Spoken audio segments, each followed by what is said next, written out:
Do you ever look around outside and wish that things looked cleaner?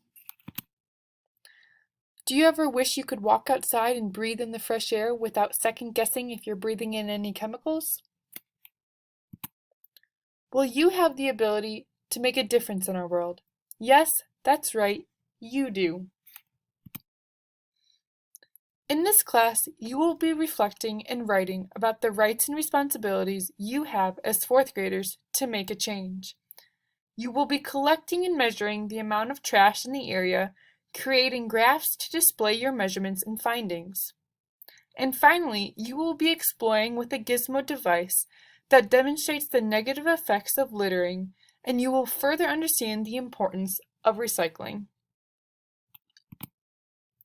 So let's make a cleaner world with cleaner air a reality. Are you ready to be a leader in making a positive impact on this world? Then get excited for your classes because you are going to gain the tools you'll need to be a great leader.